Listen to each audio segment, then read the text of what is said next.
लागल कवरिया लानी के दिया हो पिया घूर लागल कवरिया। जइबै दुनो संघवा में बाबा के नगरिया, बाबा के नगरिया। जइबै दुनो संघवा में बाबा के नगरिया तोरा लानी के देबौगे धनी घुंघुर लागल कवरिया तोरा लानी के देबौगे धनी घुंघुर लागल कवरिया। लानी के दिया हो पिया तोरा लानी के देबौगे धनी। बोला बोला देवघर वाले बाबा की।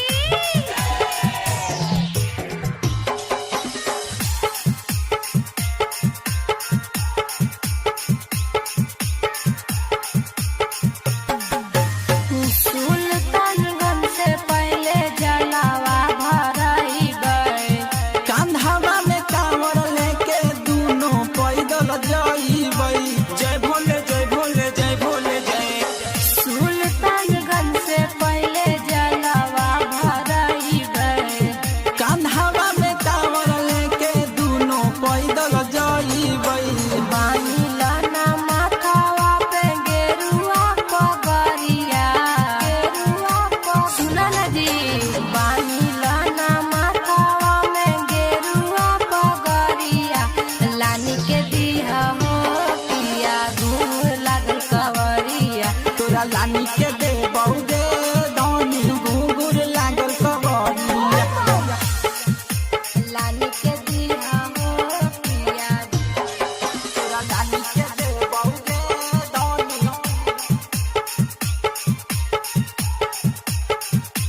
बोले शंकर भगवान की।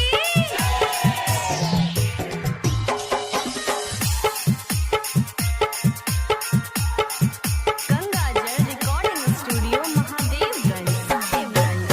सुइया पहाड़ होके जइबै बाबा नगरिया बोल बम बोलत जइहे कततौ पूजा डगरिया।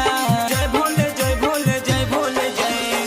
सुइया पहाड़ होके जइबै बाबा नगरिया बोल बम बोलत जइहे कततौ पूजा डगरिया। भीम संगे जैते सुन कैलाशवा देहतिया भीम संगे जैते सुन कैलाशवा देहतिया लानी के दिया हो पिया घूर लागल कवरिया। तोरा लानी के देबौगे धनी घुंघुर लागल कवरिया। चल लगे कि ना देबो।